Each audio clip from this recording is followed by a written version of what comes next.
नमस्कार दोस्तों, स्वागत है आपका sexual reproduction in flowering part के लेक्चर नंबर 2 में। देखो, पहली क्लासेस में हमने क्या पढ़ लिया था, फ्लावर्स और उनके क्या पार्ट होते हैं उनके बारे में अच्छे से जान लिया था, और उनके क्या फंक्शन होते हैं उसके बारे में जान लिया था। और हमने मेनली मेल रिप्रोडक्टिव पार्ट और फीमेल रिप्रोडक्टिव पार्ट को जाना था। मेल रिप्रोडक्टिव पार्ट में जो पोलन ग्रेन होता है, अगर वो स्टेराइल हो तो उसका नाम क्या होता है, अगर वो नॉन स्टेराइल या फर्टाइल हो तो उसका नाम क्या होता है, या फिर जो स्टेमन है बंच में प्रेजेंट हो तो उसे क्या कहेंगे, मोनो डाई पोली एडेल्फस क्या होता है। हमने एंथर का पढ़ लिया था कि एंथर बाई लोब्ड होता है, 2 लोब होते हैं और हर एक लोब में 2 चैम्बर होते हैं, तो टोटल 4 चैम्बर होते हैं। तो 4 चैम्बर का हमने हर एक चैम्बर को यानी चारों को अगर इकट्ठा कहना था तो हमने माइक्रोस्पोरेंजिया बोल दिया था, और अगर एक एक की बात करनी थी, सिंगुलर फॉर्म की बात करनी थी, तो हमने माइक्रोस्पोरेंजियम बोल दिया था। वहां से माइक्रोस्पोरेंजियम इसलिए बोला था क्योंकि उसके पास माइक्रोस्पोर बनते हैं। माइक्रोस्पोरेंजियम में क्या होते हैं, माइक्रोस्पोर बनते हैं। उसके पास स्पोरोजेनस टिश्यू होता है जो कि आगे चल के पोलन ग्रेन में डेवलप होता है, इसलिए उसका नाम बाद में डेवलपमेंट होने के बाद पोलन सैक पड़ जाता है। किसका नाम, माइक्रोस्पोरेंजियम का। तो आज माइक्रोस्पोरेंजियम की एग्जैक्ट स्ट्रक्चर पढ़ेंगे, कैसी दिखती है, और पहले पढ़ लेंगे वो है कहाँ, एंथर में। तो एंथर ऐसा दिखेगा, ये दिख रहा है आपको, ये मैंने एंथर का स्ट्रक्चर बना रखा है, ठीक है।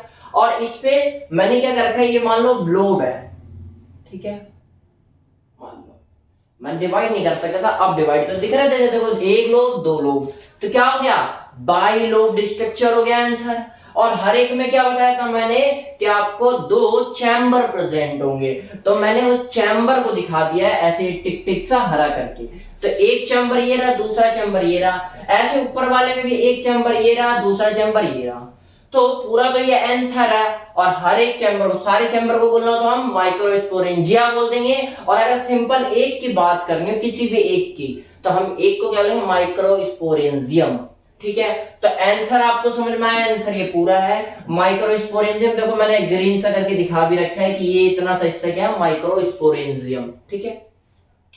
अब सिंपली हम इनके नाम पढ़ लेते। देखो लेयर का मतलब क्या होता है, मैंने यहाँ बहुत सारी लेयर बना रखी है।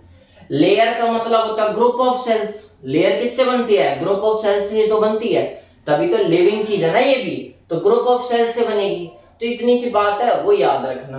तो मैंने इसीलिए आपको लेयर का मतलब कंफ्यूज ना हो जाए, यहाँ पर मैंने ये एक लेयर बना के ऐसे टिक टिक सा निशान भी मार रखा है ताकि आपको समझ में आए। इसका मतलब है कि एक ग्रुप ऑफ सेल्स से बन रही है, हर एक के पास क्या है, लेयर्स में सेल्स प्रेजेंट है, ठीक है, इसलिए टिक टिक से करके दिखा दिया।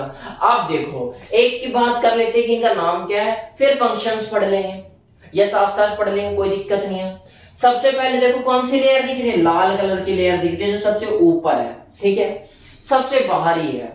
सबसे बाहरी लेयर को आपको पता हो क्या कहते हैं, एपिडर्मिस या एपिडर्मल लेयर। तो यहां भी बिल्कुल सेम है, इसकी जो सबसे बाहरी परत या लेयर है उसका नाम होगा एपिडर्मल लेयर या फिर एपिडर्मिस लेयर। क्या नाम लिखा रखा है, देखो सबसे बाहरी लेयर का, देखो मैंने ऐसे बिंदु सा करके दिखा रखा है, एपिडर्मिस लेयर या एपिडर्मल लेयर, ठीक है।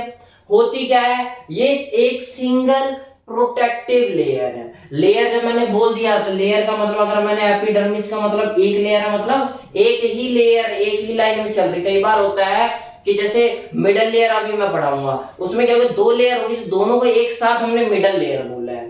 तो ये क्या है, 2 से 3 होती है कौन सी, मिडल लेयर। तो ऐसे ये क्या है, सिर्फ सिंगल है, और इसका काम क्या, प्रोटेक्शन करना, यानी प्रोटेक्टिव इन नेचर। नेचर में कैसी है, उसका नेचर कैसा है, प्रोटेक्शन का नेचर।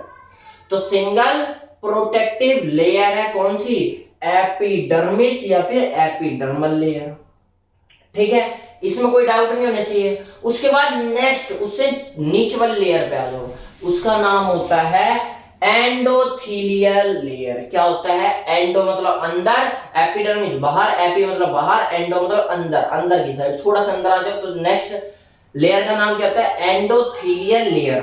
ठीक है, इन दोनों लेयर को ही मिला के, ये एक लेयर को हम थिका भी बोल देते हैं, इसलिए दोनों नाम को मिला के हम बोलते हैं डाइथिकस। इन दोनों को मिला के हम क्या बोलते हैं? डाइथिकस। ठीक है, एंथर के पास दो लेयर होती है, because of two layers anther present, इसलिए एंथर को हम डाइथिकस बोलते हैं। क्यों बोलते? समझ में आ गया? इन दो लेयर के कारण। पहले एक लेयर का नाम क्या है? एपिडर्मिस, और दूसरे का नाम क्या है? Endodermal, endothelial. ठीक है, एपिडर्मिस या एपिडर्मल, दूसरे का नाम क्या है? Endothelial layer. इन दोनों को कनेक्ट करके बोला जाता है डाइथिकस, इसलिए एंथर का नाम क्या होता है? डाइथिकस। आई होप ये लाइन का मतलब भी समझ में आ गया होगा। अब एंडोथीलियल का फंक्शन जान लो। इसका तो ऊपर वाले का काम था सिर्फ क्या करना? वो प्रोटेक्शन प्रोवाइड करना। बाहर की चीजें क्या करती है जनरली? बाउंड्री का काम क्या होता है? प्रोटेक्शन का काम होता है। एंडोथीलियल का काम जानो क्या है? Helps in dehiscence of anther, dehiscence of anther में हेल्प करती है। अब डाइसेंस मतलब है एंथर का फटना। पोलन ग्रेन एंथर के अंदर है, जब अंदर है तो निकलेंगे कैसे? निकलेंगे जब पोलन ग्रेन फटेगा। सिंपल सी बात है, किसी के अंदर पोलन ग्रेन है, कुछ भी चीज है, जब वो फटेगा तभी तो निकलेगा। तो ऐसे एंथर के अंदर क्या है? Pollen grain. अब वो निकलेगा कब? जब एंथर फटेगा, और फटने में कौन सी? एंडोथीलियल लेयर हेल्प करती है। कैसे? क्या करती है ये क्या करती है ना, इसके पास क्या होता है, जैसे ये जो फिलामेंट होता है वहां से सक केयर कर लिया जाता है बहुत सारा मॉइस्चर या वाटर। जब ये शक कर लेगी तो कौन सी लेयर करेगी? यही एंडोथीलियल लेयर का वहां पर रोल होगा। और ये शक कर करके मैं बहुत सारा पानी पी जाऊं, बहुत सारा, तो मैं मोटा नहीं होगा, इतना मोटा जाऊंगा फट जाऊंगा, या फिर मेरे साथ जो चिपके रहेंगे उन्हें फाड़ दूंगा, मैं ज्यादा मोटा हो जाऊंगा। तो ये एग्जैक्ट वही काम करती है। क्या करती है? इतना सारा शक कर ले, खुद तो मोटी होती रहती है, और उससे मोटी होते होते एपिडर्मिस लेयर को भी फाड़ देती है, और क्या? पोलन ग्रेन रिलीज होते हैं। कहां से? एंथर से। तो वही चीज लिख रखी जो ना मैंने बताया। क्या होगा? अब फाड़ देती है तो रिलीज क्या होगा? टर्गर प्रेशर जानते हो आप? टर्गर प्रेशर आपने 11th क्लास में पढ़ा होगा, नहीं पढ़ा तो सुन लो। टर्गर प्रेशर होता है इंटरनल वॉल्स पे। अब पानी जब भर रहा है, पानी जब जा रहा है किसके अंदर? एंथर के अंदर, एंथर के वॉल्स के अंदर। तो एंडोथीलियल वॉल के अंदर जब जाएगा तो वॉल के अंदर प्रेशर पैदा नहीं होगा, तो उस प्रेशर क्या होगा? प्रेशर जब झेल नहीं पाएगी तो फट जाएगी। तो उस प्रेशर का नाम होता है टर्गर प्रेशर। तो आपको बस एक नाम सा दे दिया तो कंफ्यूज नहीं होना कि टर्गर प्रेशर से सर हमें कंसेप्ट ही समझ नहीं आया। कंसेप्ट समझ में आना चाहिए क्या बोला, और जो मैंने बोला वही मैंने लिख रखा है। पढ़ो क्या क्या काम करता है ये? Dehiscence of anther. तो help in dehiscence of anther, anther की डिसेंस यानी फटने में हेल्प करता है ताकि पोलन ग्रेन रिलीज हो पाए। डाइसेंस का मतलब होता है रप्चरिंग ऑफ एंथर, एंथर का रप्चर होना, to release out pollen grain at the time of pollination. Pollination के टाइम पर पोलन ग्रेन का रिलीज होना ही क्या कहलाता है? डाइसेंस ऑफ एंथर, एंथर का फटना। ठीक है, रप्चर होना उसका। ठीक है, कैसे होता है मैंने बता दिया। H2 है, H2O ज्यादा ले लेगा, यानी तो ये क्या होगा? धीरे धीरे रप्चर होकर फटने लग जाएगा और यहाँ से पोलन ग्रेन रिलीज आउट हो जाएंगे। ठीक है, कैसे होता है? Cells of this layer absorb water या मॉइस्चर। पहले क्या करती है इस लेयर की सेल्स? पहले मॉइस्चर या फिर वाटर को एब्जॉर्ब करेगी, उसके बाद क्या करेगी? Then cell become more thick. जब एब्जॉर्ब कर लेगी तो मोटी हो जाएगी सेल्स और फिर फट जाएगी।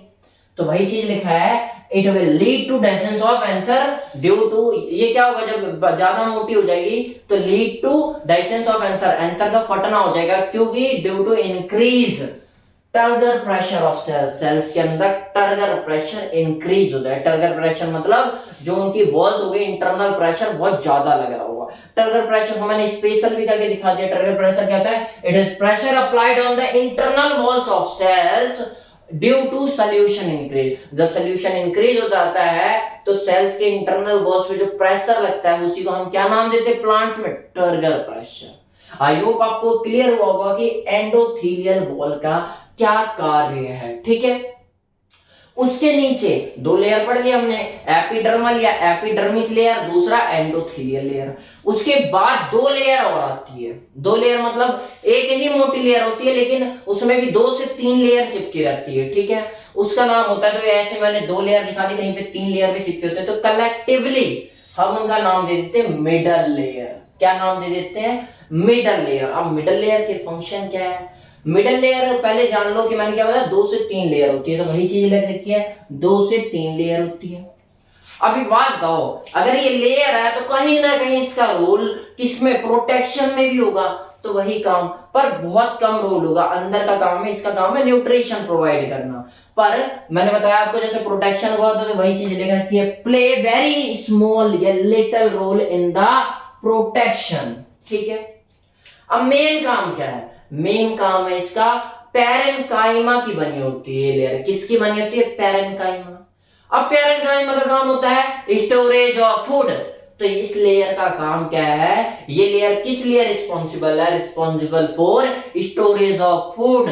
अब ये फूड किसे प्रोवाइड करेगी? ये प्रोवाइड करेगी अपने नेक्स्ट लेयर, किसको? टैपेटम लेयर को। और टैपेटम लेयर, जो टैपेटम लेयर होगी वो स्पोरोजिनस को क्या करेगी? ये स्पोरोजिनस टिश्यू को प्रोवाइड करते हैं सारा न्यूट्रिशन एक बार में। जैसे मैं, मेरा बड़ा भाई और मेरा छोटा भाई, हम क्या करेंगे? हम तीनों, अगर हमें कहीं देना होगा कुछ, तो हम क्या करेंगे? हम तीनों बना लेंगे अपने अपने लेवल पे और फिर एक बार में प्रोवाइड कर देंगे। तो इसका काम क्या? पैरेन्काइमा की बनी होती है, तो ये भी क्या करेगी? फूड को स्टोर करेगी, ठीक है। तो responsible for storage of food, food को स्टोर करने के लिए रिस्पॉन्सिबल होती है, ठीक है भाई। क्यों होती है? क्योंकि made up of parenchyma tissue, क्योंकि पैरेन्काइमा टिश्यू की बनी होती है। तो सिंपल सी बात है, फूड का काम क्या होता है? एनर्जी प्रोवाइड करना। अब एनर्जी दे क्यों रहे हैं? आपको ये पता है भाई, कुछ काम होगा, ठीक है, काम होगा तो एनर्जी की जरूरत है, ठीक है भाई।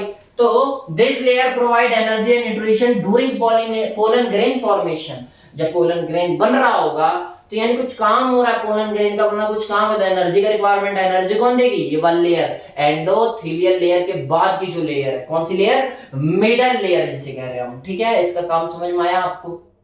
अच्छा, इसके साथ एक और लेयर आएगी जिसका नाम है टैपेटम लेयर। मैंने क्या बताया? सबसे ऊपर वाली कौन सी लेयर थी? Epidermis layer. उसके अंदर वाली एंडोथेलियल लेयर। उसके बाद मिडल लेयर्स आई, उसके बाद आएगी टैपेटम लेयर।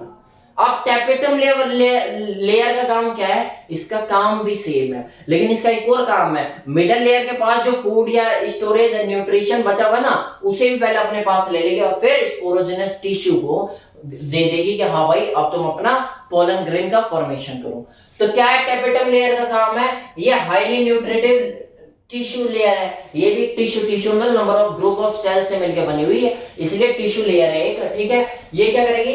सिंगल लेयर्ड है। जैसे मिडल लेयर क्या थी? डबल या 3 लेयर होती है, वैसी टैपेटम लेयर क्या होती है? सिंगल लेयर्ड होती है एंड सराउंड स्पोरोजिनस टिश्यू। एक बार देख के बताओ, टैपेटम लेयर कौन से? ये वाली किसे सराउंड कर रही है? घेर किसे रही है? स्पोरोजिनस टिश्यू को। स्पोरोजिनस टिश्यू के पास मियोसाइट सेल्स होती है। मियोसाइट सेल क्या करेंगे? माइक्रोस्पोरोजेनेसिस करेंगे। समझ में आ रहा है कुछ? तो स्पोरोजिनस टिश्यू को प्रोवाइड कर देगी न्यूट्रिशन टैपेटम सेल्स, ठीक है। जो मैंने बोला वही लिखा हुआ है, will absorb nutrition from middle layer। ये जो मिडल लेयर है उसका काम क्या है? ये भी स्टोरेज ऑफ फूड का काम कर रही है, तो उससे न्यूट्रिशन ले लेगी and finally provide whole nutrition to the sporogenous tissue for microsporogenesis.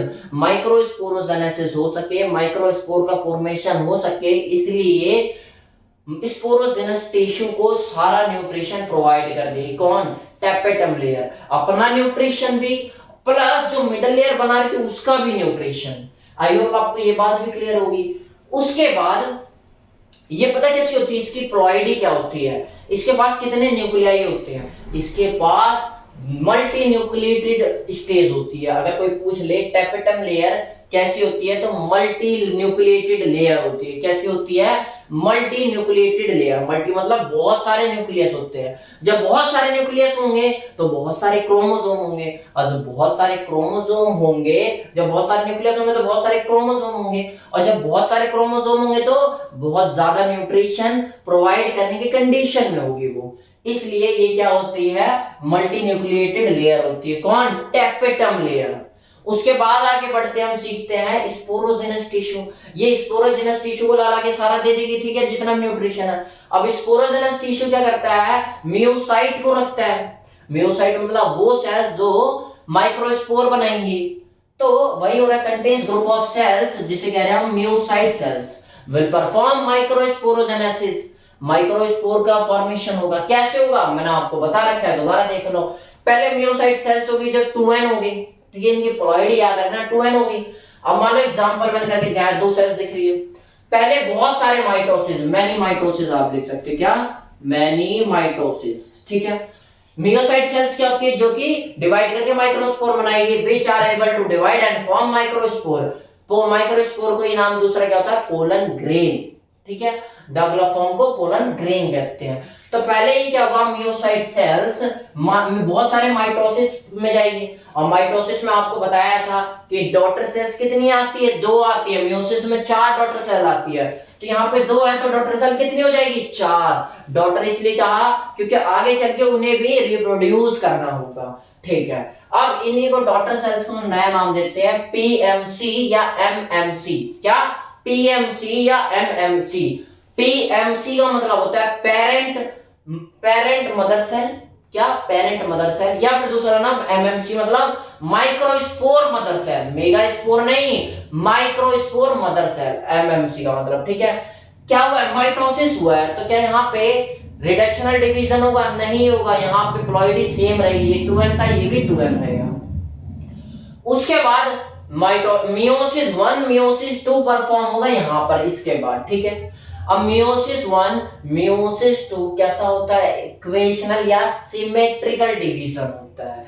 It is symmetrical division in which जो नए डॉटर सेल्स बन के आएंगे, ये एक ऐसा सिमेट्रिकल डिवीजन होता है जिसके अंदर जो भी नए डॉटर सेल्स बन के आएंगे वो सारे बराबर न्यूट्रिशन शेयर करेंगे, ठीक है।